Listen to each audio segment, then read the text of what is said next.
भाभी ने दी ननद को जीवन की सीख।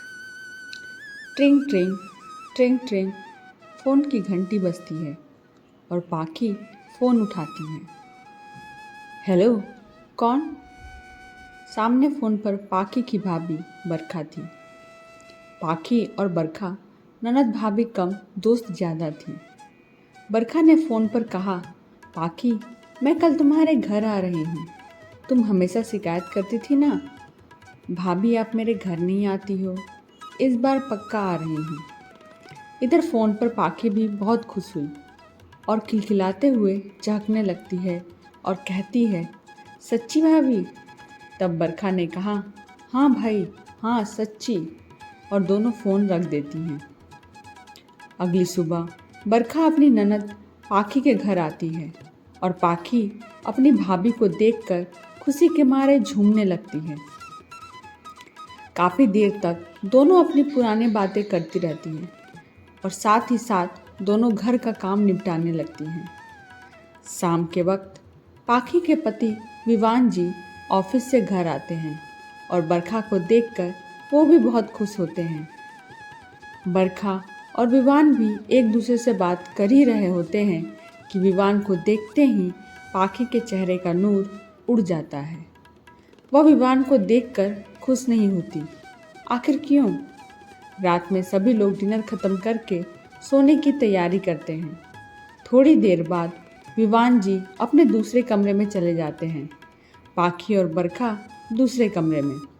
ऐसा ही क्रम लगभग दूसरे दिन भी चलता रहा। बरखा ने दूसरे दिन भी विवान और पाखी को अलग अलग कमरे में जाते हुए देखा। तब बरखा को लगा कि शायद मैं घर पर हूँ, इसलिए विवान जी अपना बेडरूम छोड़कर दूसरे कमरे में सोने चले जाते हैं। इस बार बरखा पाखी के घर काफ़ी दिनों के लिए आई हुई थी। इस दौरान बरखा ने देखा कि पाखी विवान जी से ज़्यादा बात भी नहीं करती। पर क्यों? क्या दोनों के बीच में कोई बात है या दोनों के बीच में कोई मनमुटाव है? बरखा ने पाखी और विवान के रिश्ते के बीच के तनाव को अच्छी तरह से भांप लिया था और एक दिन बरखा ने पाखी से पूछ ही लिया, पाखी, तुम्हारे और विवान के बीच में सब कुछ ठीक चल रहा है ना? तुम बुरा मत मानना, पर मैंने जो महसूस किया है, क्या वह सच है? तुम दोनों के बीच में कोई बात हुई है क्या?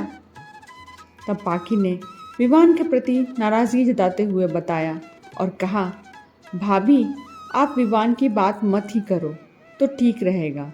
हाँ, सच है ये बात सच है। हम दोनों के बीच दूरियां काफ़ी बढ़ चुकी हैं। तब बरखा ने कहा, क्यों? तब पाखी ने बताया, भाभी, अभी कुछ महीनों पहले ही मेरी तबीयत खराब थी। आपको तो पता ही है। उस समय मुझे मेरी जेठानी जी देखने आई हुई थी। मेरी जेठानी जी ने विवान को काफ़ी दिनों तक गौर किया और मुझसे कहा, क्या पाखी, ये देवर जी क्या रात में मोबाइल और लैपटॉप पर लगे रहते हैं? तुम कभी देवर जी का मोबाइल चेक नहीं करती क्या? पता है ना, तुम्हें इतनी ढील नहीं देना चाहिए। मांगो ज़रा तुम मोबाइल देवर जी से। तभी मैंने जेठानी जी की बात सुनकर विवान से मोबाइल मांगा और विवान ने तुरंत ही मुझे मोबाइल का पासवर्ड खोलकर दे दिया और मैंने विवान का मोबाइल देखना शुरू कर दिया। तब तक सब कुछ ठीक था, लेकिन उसके बाद जेठानी जी ने फिर मुझसे कहा कि पाखी, तुम देवर जी के मोबाइल का पासवर्ड नहीं जानती क्या?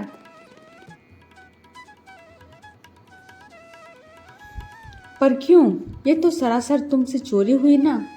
आखिर तुम दोनों के रिश्ते के बीच ये मोबाइल में पासवर्ड क्यों?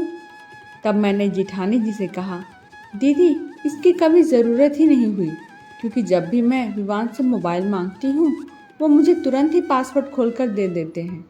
वो मुझसे कभी कुछ नहीं छुपाते। तब जेठानी जी मेरी बातों को सुनकर जेठानी जी ने फिर कहा, तुम उनकी पत्नी हो, तुम्हें भी विवान के मोबाइल का पासवर्ड पता होना चाहिए। बात तो दीदी की भी सच थी ना भाभी। जेठानी जी के जाने के बाद मैंने विवान के मोबाइल का पासवर्ड जानकर विवान के ऑफिस से आते ही उनका मोबाइल रोज चेक करने लगी। और एक दिन विवान को काफ़ी गुस्सा आ गया और गुस्से में उन्होंने मुझसे कहा, पाखी तुम मुझ पर शक करने लगी हो, तभी रोज़ मेरे ऑफिस से आते ही मेरा मोबाइल चेक करती हो। मैं कभी तुम्हारा मोबाइल चेक नहीं करता, मैं कभी तुम पर शक नहीं करता। तभी हम दोनों की बातें बहुत बढ़ गई। तब से ना मैं विवान से बात करती हूँ और ना विवान मुझसे। और तभी से दिन प्रतिदिन विवान मोबाइल में मशगूल रहने लगे हैं, शायद मुझे दिखाकर और परेशान करने लगे हैं। इतना सब सुनने के बाद बरखा ने पाखी को समझाया कि पाखी यूं ही कभी भी किसी के कहने पर शक की भ्रांति मत पाला करो। और तुम्हारी जेठानी तो स्वभाव से ही शकीली है, उन्होंने तुम्हारे अंदर शक का बीज बो दिया और बढ़ते हुए वक्त के साथ तुम्हारी बढ़ती हुई शंकाओं के साथ ही वह शक का बीज भी अंकुरित हो गया और तुम्हारे अंदर इस कदर बढ़ गया कि तुमने अपनी ही खुशियों में आग लगा ली और विवान ने तुम्हें टाइम देना बंद कर दिया। सोचो पाखी, अगर विवान भी तुम्हारे साथ ऐसा ही करते तब तुम क्या करती? बरखा की बातें खत्म होने के बाद पाखी ने बरखा की एक एक बात पर गौर किया और गौर करते हुए अपने पहले के पलों में खो जाती है। उसे वो सारे पल याद आने लगते हैं जब विवान पाखी को टाइम देते थे। शायद मेरी ही गलती है, मैंने ही अपने और विवान के रिश्ते के बीच तनाव पैदा किया है। शायद ठीक ही कह रही थी भाभी, विवान ने कभी मुझ पर शक नहीं किया, फिर मैं क्यों मैं किसी के शक के जाल में फंसकर ऐसा काम किया। और ऐसे ही समय रहते बरखा ने पाखी को रिश्तों को समझने का एहसास कराया और कुछ ही दिनों बाद पाखी ने अपने और विवान के बिगड़ते रिश्ते को संभाल लिया।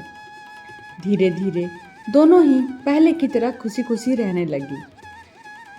पाखी ने भी वही मन में एक गांठ बांध ली कि चाहे जो हो जाए, विवान और मेरा रिश्ता पति पत्नी का पवित्र बंधन, जिस पर अविश्वास की पट्टी कभी नहीं बनने दूंगी।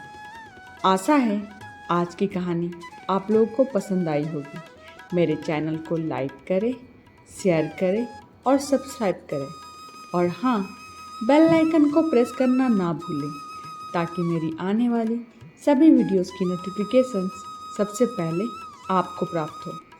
तो तब तक के लिए धन्यवाद।